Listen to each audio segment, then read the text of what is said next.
governments, and in so doing, monitoring their performance, but also linking their performance with service delivery.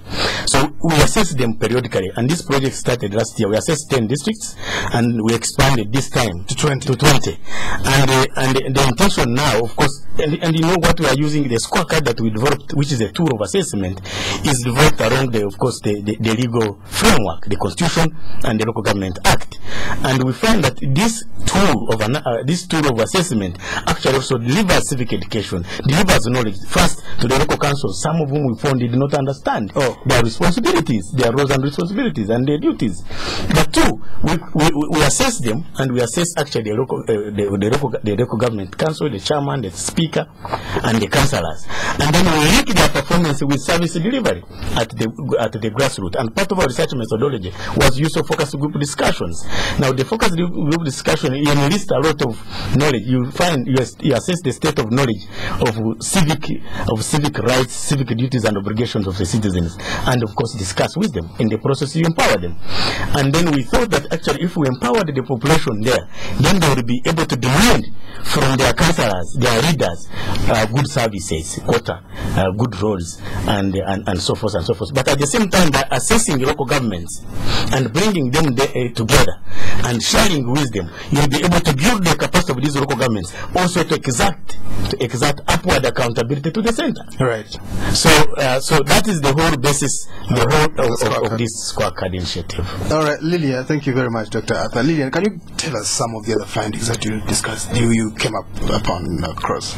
Yeah, so based on that background that Dr. Bainomugisha has presented, we actually then have 4 scorecards. We have a scorecard. 4 scorecards? Yeah, 4 scorecards under this initiative. We have a scorecard that assesses the council as a corporate body. Because you see, council is the chairperson, his or her speaker, and the entire council. It's very easy for a council to perform well, because if they have like 5 good, eloquent, hardworking councillors, they push processes. Now, beyond that, we also put the chairperson in the spotlight, because as a district leader, he has unique roles and responsibilities. As an individual. And so we assess chairpersons separately, and the guest online is one of the chairpersons we actually assessed. He was actually one of the best performing. We also have a scorecard for district speakers. Now, you know very well that for a district council to function, a speaker has to be elected from among the councillors. Yes. But there is no Ugandan that goes to the polls to elect a speaker. And so that means that a speaker remains with the councillors' roles and responsibilities. Right. But many times, of course, we realize they forgot. So we also assess them, put them in the spotlight. And finally, we look at the individual councillors, and this is where we found a lot of problems. Right. So in terms of findings, generally, we realized that there was low civic awareness among the councillors. Some of it was related to the fact that, political leadership at LC5 and LC3 level is free entry.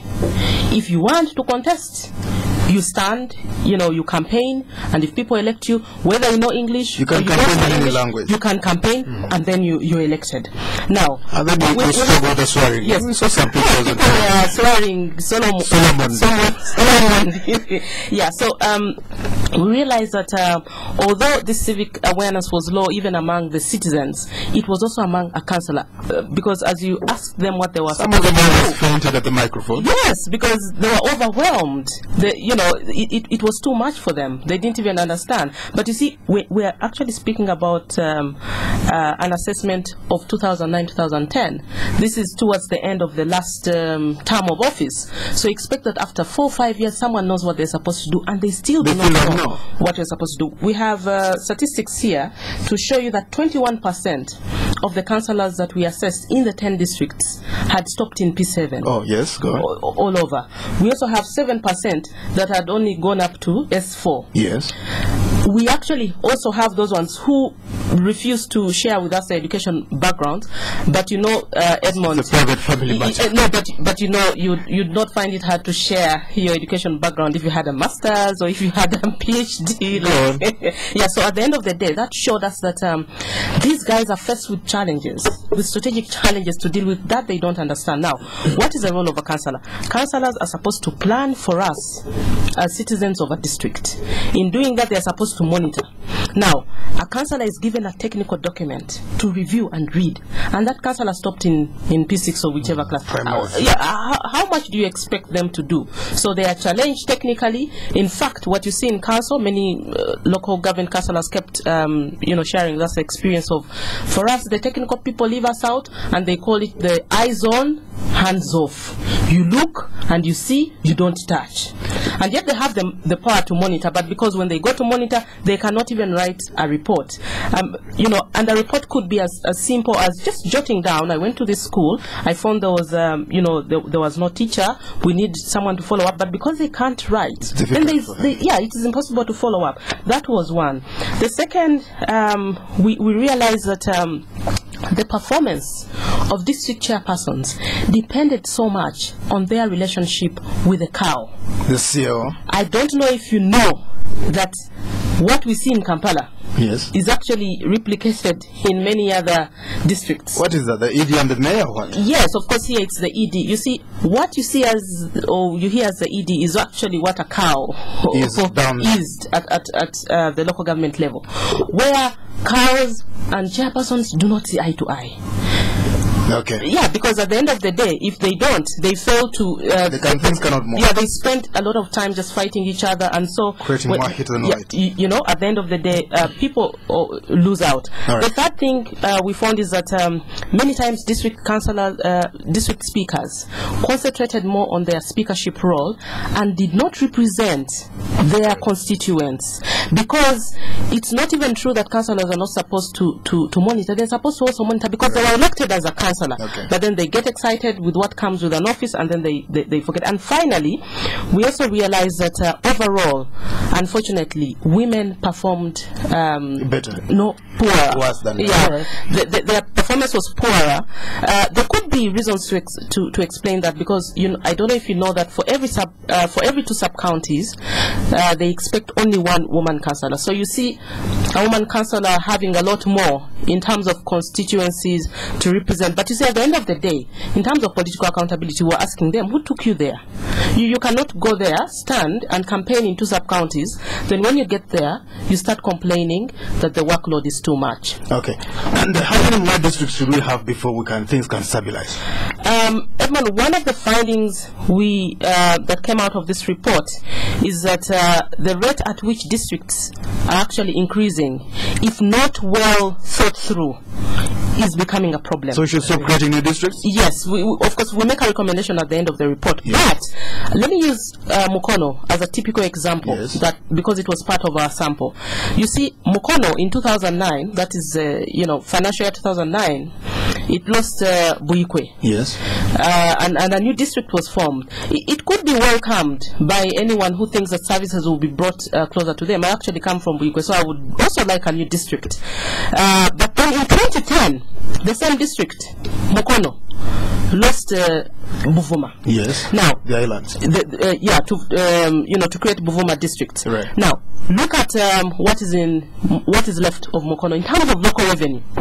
Now, when you look at resources such as Kasakuti estate that is now in Buikwe, there's Uguma, there's Skol, they have nothing. Those are the biggest sources of local revenue. Okay. The fishing industry is so lucrative, and it is what was sustaining Mukono as a district. Now we are in trouble. It is in no money from fish. So what happens? With us smoked or fresh. Yeah. All right, let's come to you, Honorable Stephen Ochola. This decentralization thing obviously came too early. What are we going to do about this now? I think what we should do, because we have to stay with the organization. Oh, really? I would give my recommendations. One, that we should move slow in the creation of the district. This deal of having everybody wants even a sub-county to be turned into a district will not help us, because I don't see a reason as to why we should create more districts which are not financially viable. They cannot finance their budget. They cannot finance any activity to benefit their people, the citizens in the district. I think what we should do, one, we should at least go slow. To me, I think we should just stop it. No more districts. Yes, pardon? No more districts. We should stop it. No more districts. Of course, even the campaigns have ended, so people will not be asking for them. Yeah, but there are 20 which are in the offing. There are 26. 20, by the way, my brother. 20 in the offing. So, to me, I'm saying we should have a stop in the creation of districts. Two, we should look at these districts and give the financial backing to this district, to the local government. Okay. Such that when we are talking about services coming nearer the people, people should really see the services coming. All right. And that will, by the way, that will stop people from having that hangover of creating a district. Because if they can see that when you go to the health center 3, health center 4, and they are planned. Okay? And if you're going to a school, teachers are paid well, the schools are nearer there, and the children are studying well, nobody will ask for a district. Right. If they know that when in each and every district, the access roads are worked on, you can access the market with your produce, no, they will be asking for a district. All right, so that's those are some of the things I feel we must do as government. And then government should look into increasing and helping the local government with the local revenue sources. Okay. Because one, we should really, as I said earlier on, there should be a percentage from VAT that comes to the local government. Let's hear from our listeners right now. Thank you, Honorable Stephen Ochola. Do stay with us. We're still together. Our numbers, listeners, this is Spectrum on Radio 1. You can call in now, 0414 348 111, 0312 260390, 0312 261390. When you call in us, please tell us your name and where you are calling from. Spectrum, hello? Okay. Spectrum, hello? Doctor, alright, okay. Hello, your name? Hello? You're live on Spectrum, your name? Okay. Doctor, some people say corruption was decentralized. That's all that they did. Thank you very much. If you can allow me, I'm just going to quickly talk about some of the quick finding. Corruption. Yes. We found that corruption actually had taken a firm root at that level, and actually when we launched this scorecard here, all the councillors actually accepted that corruption is a cancer, and we need to do something about it, especially when it comes to tenders. Actually, there's like match fixing. So councillors of this district A could actually pass on the tenders to district A, and exchange, and as such it becomes a problem of supervision. We also found, let's take first caller. Spectrum, hello? Hello? Your name? Mr. John from Seta Mukono. Yes. Thank you for having me hosted those visitors. Now, for me, I want to take my appeal to the parliamentary members that by the time they passed the Local Government Act, the people who had acquired education were very little, and that's why maybe they failed to set the education standards for the councillors at district level. Now time has come. We have very many people who have achieved the senior 6 and the other levels of education. So it's high time they change that law so that they set a minimum and a maximum kind of qualification that should be taken by the people who are contesting for those posts. Thank you very much. Spectrum, hello? Yes, yes, ma'am. You say the challenge I'm seeing is that when you look at the people who elect, the electoral college has been changed. While the people are going to elect these leaders, councillors, and so, our elites are busy sitting in offices, enjoying cheeseburgers and the rest. Oh. Now, who go for these people? Who appeal to these people to sit for the vote? Are they a common men on the ground? And you can't blame these people for choosing half-quality leaders. So tell the elites, once you decide to neglect yourself from this electoral process, do not complain. It will squeeze you out. Right. Goodbye. Spectrum, hello. Hi, how are you? Very well, thanks. Your name? My name is Justice. You devolve the power in decentralization, but power belongs to the people. Isn't the whole thing a hoax? Spectrum, hello.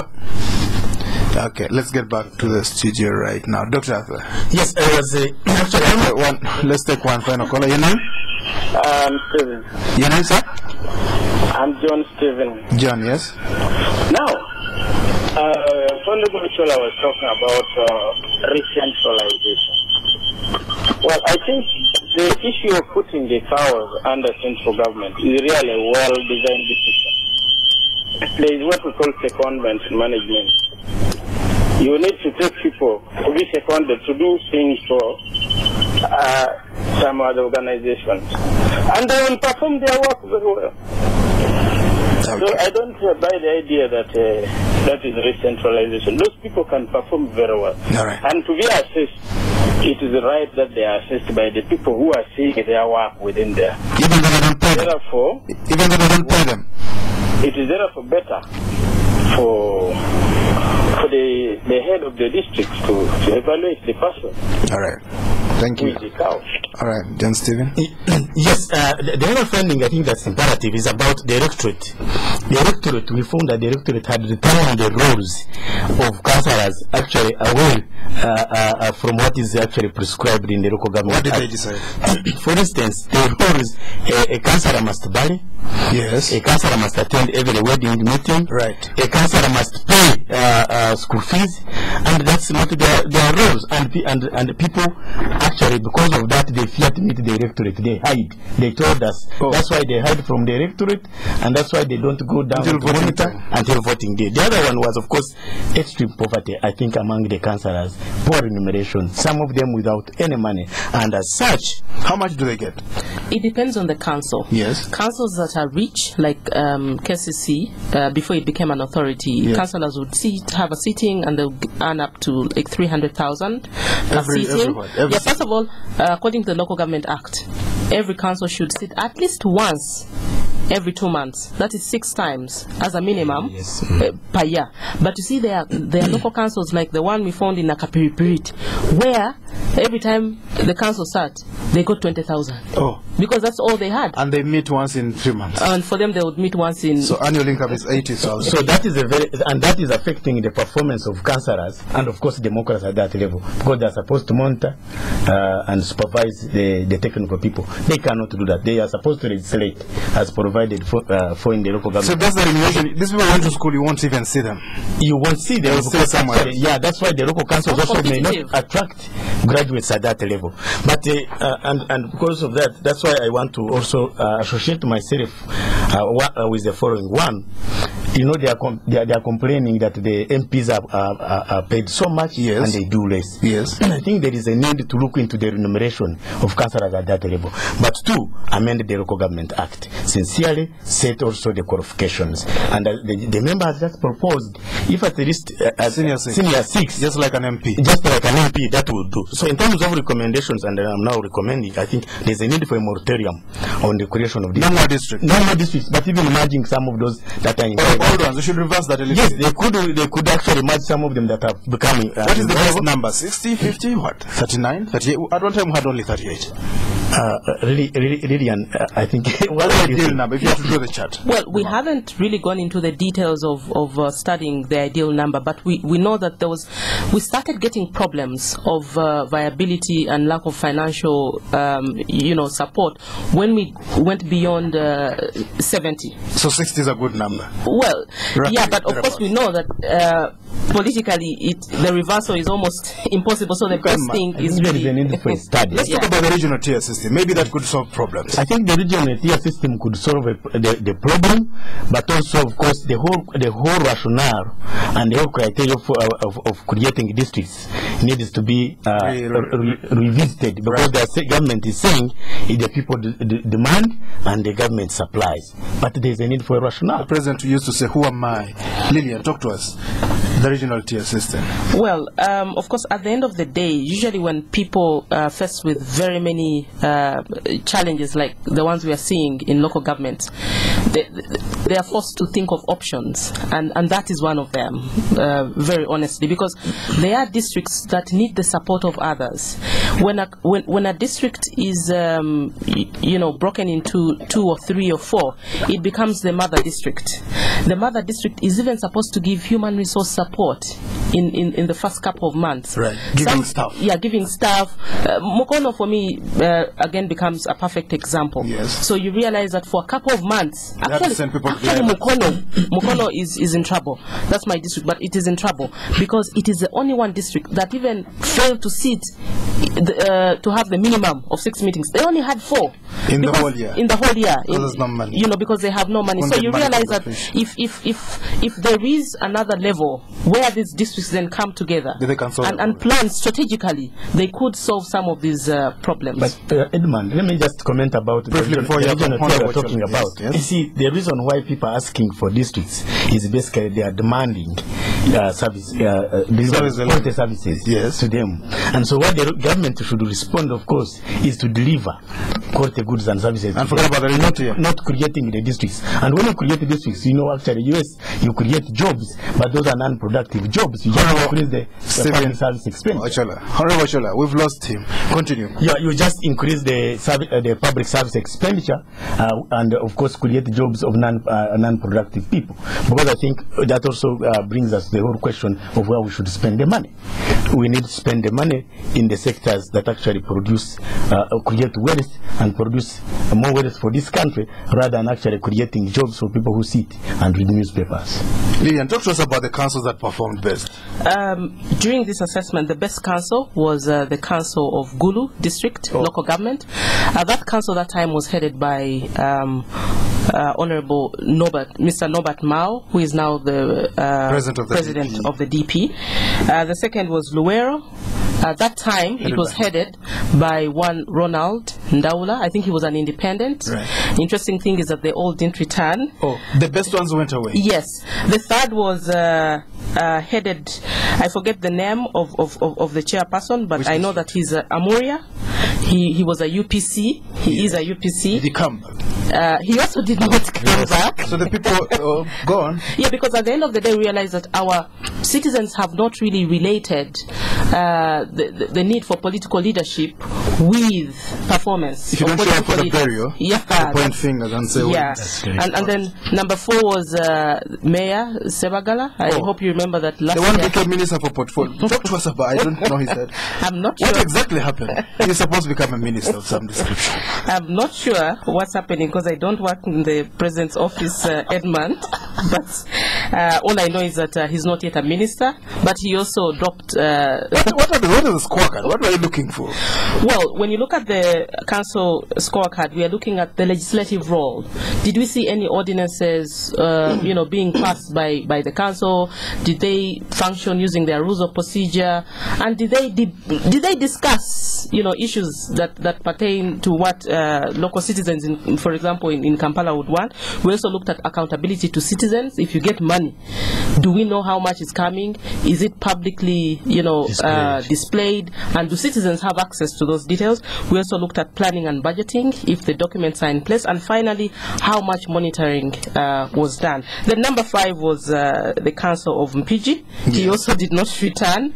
And then in 6th position, we saw the Council of Mbale District Local Government. Dr. Arthur, why do the people who shine fail to deliver the voters? Very briefly before we go. Come again. The people who perform well, they are not returned by the voters. What's the disconnect? I think, of course, in the case of Chairman Mao, he declined. He didn't want to offer. About the others? I think and actually it happened also last year during our first scorecard. Yes. The best performing chairman, Mr. Karazar, also was actually voted out by the electorate. And as I think, as Lillian says, that's one. We said that actually the electorate has now set up their own standards. And your standards are different. They are very different. Performance is really secondary to them. We have to go. Their performance is burials, weddings, and so on. School fees. That's what people consider. This project seeks to change that mindset.